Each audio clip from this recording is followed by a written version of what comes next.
ఇప్పుడే జీ5 app download చేయండి. చూడండి మీ ఫేవరెట్ టీవీ షోస్ ఎప్పుడైనా ఎక్కడైనా. శివ వదినకు అపాయింట్మెంట్ లెటర్ వచ్చినా ఈ విషయం తనకి తెలియకూడదని ఇంట్లోనే దాచిపెట్టారు. నాకు బయటకు వచ్చే అవకాశం లేదు. మీకు ఈ విషయం చెప్పాలంటే నాకు అందుబాటులో ఫోన్ కూడా లేకుండా చేశారు. అందుకే ఇలా రాసి పంపిస్తున్నాను.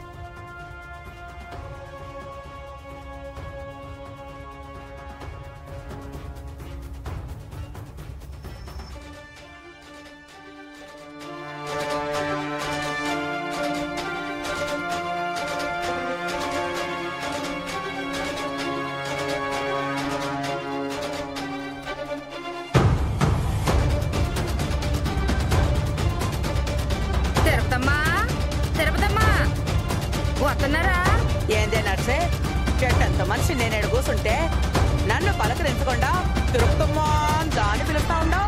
ఇంట్లోకి అడుగు పెట్టగానే లచ్చిందేవి లాంటి మొత్తైదుని కేకేయాలి గాని అన్ని రాల్చేసుకుని కూర్చున్నా మిమ్మల్ని పలకరిస్తే ఏమొత్తది? బట్టలు విండి కట్టలు సంపాదిస్తా ఉండవే, అందుకే నీకు కూడా పొగరు ఎక్కువై ఉండదే.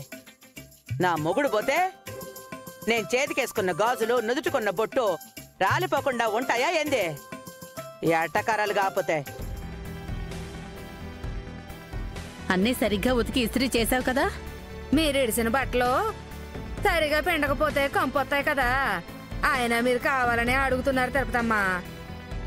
బట్టలు వాసన చూసుకో, మల్లెపూలు గులాబీల కన్నా మంచి వాసన వస్తాయి. వాషింగ్ మిషన్ని ఏలకేలెట్టి ఆ కరెంట్ డబ్బాలో ఇడిసిన బట్టలేసి తిప్పుతా ఉంటారు కానీ చక్కంగా చేత్తో పిండి ఇస్త్రీ చేస్తే మా బోటోళ్ళకు మాత్రం వంకలు పెడతా తిరుపతమ్మా. నాగవల్లి, ఒకసారి వచ్చి లెక్క చూసుకుందో గానీరా. అత్తయ్య వస్తున్నా.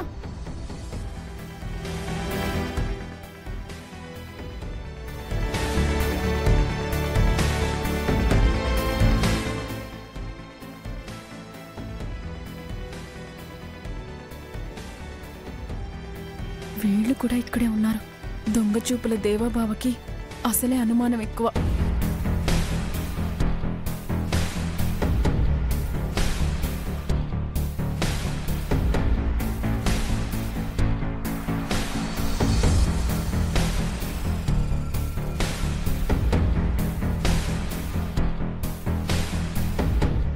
చూసుకున్నావా నాగమ్మా?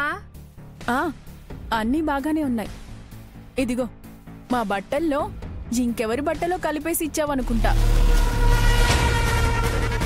అందుకే మా అత్తయ్య లెక్క చూసుకోమంటుంది. ఇవి ఎవరివో ఏంటో ఇచ్చేసే. ఎవరి బట్టలో మనకెందుకు ఇస్తుంది?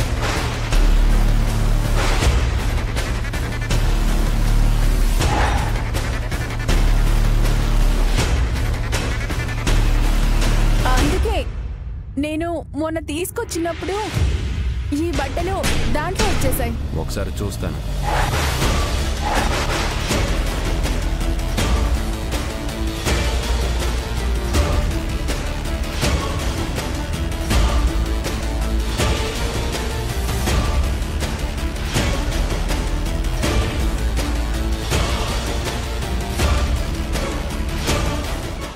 జీ5 యాప్ డౌన్లోడ్ చేసి అన్ని ఎపిసోడ్స్ పూర్తి ఉచితంగా చూడండి.